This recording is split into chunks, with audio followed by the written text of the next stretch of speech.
So your Twitter usage has been fun. I pulled a couple of old ones that I wanted to bring up. January 2nd, 2017, not too long ago, outside of Warren's Seafood Restaurant in Kittery, Maine. I hope I'm saying that correctly. Hashtag Lobster Anyone. Being back in the Northeast, Ottawa, of course, outside of Montreal. Yeah. Closest you can get to being back somewhere near home, New Hampshire. Otherwise, being in Maine, I just loved Lobster Anyone. The whole sense of being back in this corner of the universe must be a nice feeling for you. Oh yeah, certainly. And I actually went to Warren's like 3 days ago with my family, right? I'm a Northeast person. I really enjoy New Hampshire and Maine in that area. And one of my first coaching jobs was the University of New Hampshire and living downtown in Portsmouth. So, anytime you get an opportunity to go back, you like to go back. Another one for you here, October 19th, 2016. We need a full and loud house for the Ottawa game, which I thought was interesting. Of course, when you're with the Bombers, make sure you are going. Buy tickets if you haven't.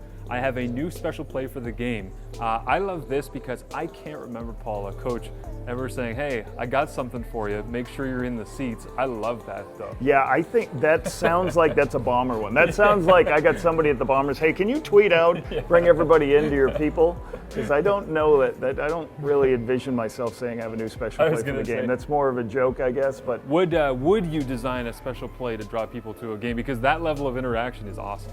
Probably not. Like, we get enough special plays from a week-to-week basis, right? Next one up for you. March 13, 2015, found my high-tech football computer from 1995.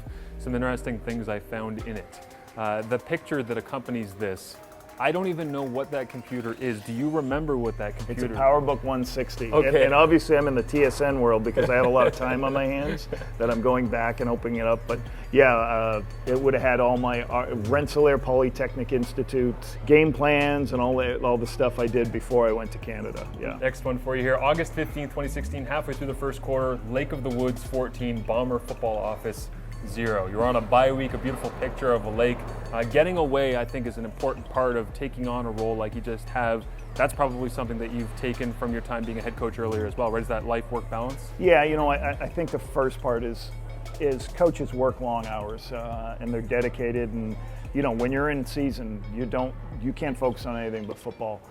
So I think it's important as a head coach, and I think as an assistant, you're always trying to make sure when you have time off, get your coaches, get your players away from the building so they can refresh, recharge. Because as coaches, you're still always kind of doing some football, but to get the family out to another spot is always something you need to make sure you do because the hours are so long. What is the ideal Paul LaPolice? You have 3 days, whether it's off-season, bye week, otherwise, and you say to yourself, I just need to do a little bit of me time. What does that look like? I guess it's just hanging out with the family, right? And being able to, if you got a bye week, kind of relax, catch up on some of the things you haven't been able to do. But, maybe take the kids to a movie and have dinner and stuff like that. It's real important. We always talk with our players is understand the most important thing for your kids and your spouses. You can show your support to them is give them time, right? You do the most you can to, when you have time off, give them your time.